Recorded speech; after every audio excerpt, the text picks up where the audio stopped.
In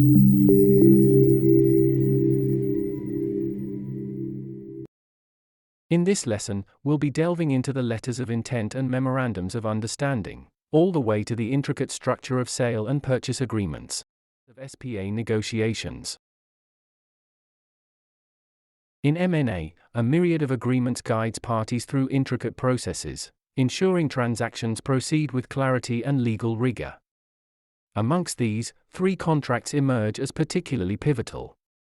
Each serves distinct purposes tailored to the nature and specificities of the deal at hand. The Sale and Purchase Agreement, or SPA, is a binding contract between a seller, often the current shareholders of a company, and a buyer, outlining the conditions under which the company's shares will be sold or bought. It comprehensively details representations, warranties, pricing mechanisms, and other essential terms. Given its pivotal role in crystallizing the essence of M&A deals, the SPA is predominantly used in share-based acquisitions between these parties. The Asset Purchase Agreement is an agreement between the selling company and the purchasing entity.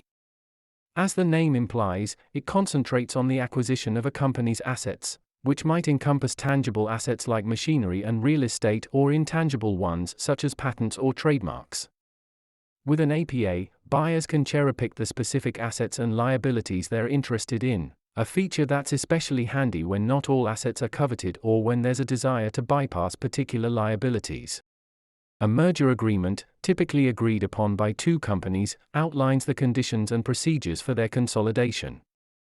Unlike the SPA and APA, where assets or shares are transferred, a merger agreement results in a newly formed corporate entity that blends the strengths, assets, and sometimes even brand identities of both merging parties.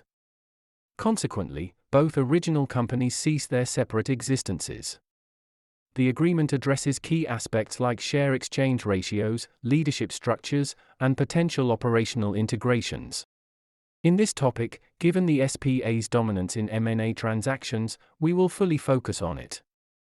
Its prevalence in share-based acquisitions makes it essential for practical M&A understanding. Before diving deep into the intricacies of the SPA, it's the final, binding SPA. The SPA serves as the bedrock for terms and conditions governing the transaction. Commonly, the buyer predominantly handles the drafting of the SPA.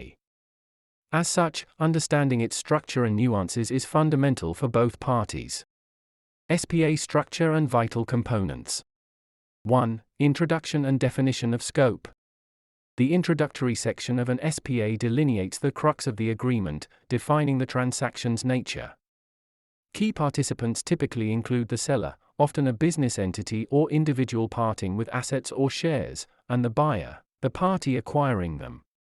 Occasionally, intermediaries or brokers facilitate the process, acting as a bridge between both primary parties.